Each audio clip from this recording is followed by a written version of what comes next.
I just wanted to talk about the beard for a minute because it's quite something. And how long did it take you to grow it, first of all? It was 6 months, and then I think I had it for an additional year after that. Mm-hmm. And how did people treat you? Me.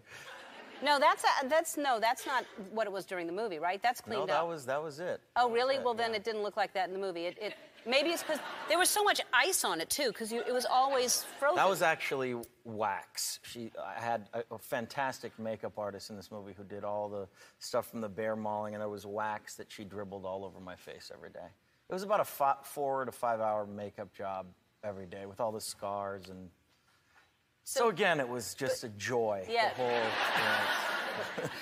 But now, say you're growing it back again or something, or you're just going to keep it at that level? A light stubble. A light stubble. Yeah.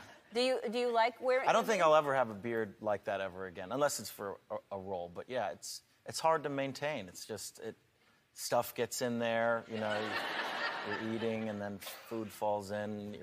Right. And you have to shampoo it, right? You have to shampoo it, yeah. And do you put conditioner in it? I did. Because you want it to be soft. You do want it to be soft, otherwise it gets like a Brillo pad. And can you? Yes. And who wants to feel that? And so when you have food in it, can you tell? Oh, it's very visible. Yeah. I mean, no, but if you don't have a mirror, sometimes do you feel like you've walked around and there's been food in your beard?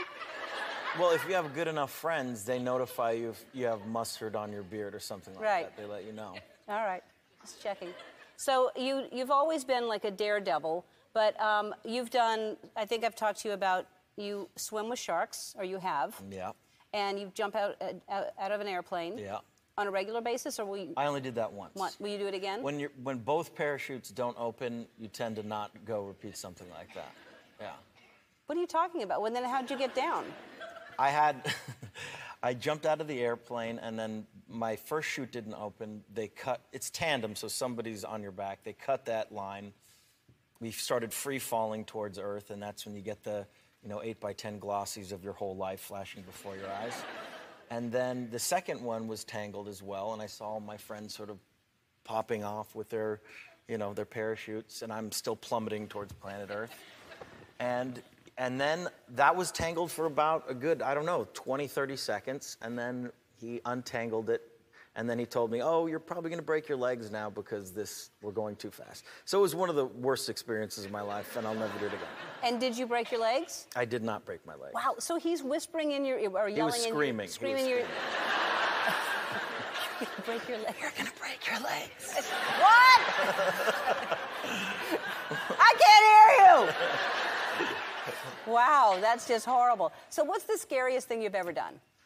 I was on a plane to Russia, and the engine exploded.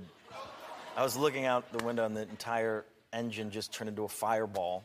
It was right after Sully had that incident happen to him where the geese flew into both engines. And he landed on the river? This happened in one of the engines, and I was the only person there that seemed to see this, but it was a flaming fireball. And it was all Russian passengers, and I kind of felt like I'd already died and gone to heaven because no one said anything. And I was screaming at the top of my lungs, saying, what the hell is going on here? And these people just kind of looked back to me, and the stewardess came out and said, we seem to have a slight problem here. And the Russian guy finally said, what is the problem? And I said, well, we lost one of our engines. And he goes, how many engines did we have? He goes, well, we had 2. Now we have 1. And he proceeded to say, that is not good. That is not good. And we basically dumped fuel for 45 minutes and did an emergency landing, and all our tires exploded, and there was 100 different ambulances there, and it was on CNN, and that was another bummer. Wow. Oh, my God. That's incredible. I feel like I should write a book now. Yeah, well, no, I'm going to write it.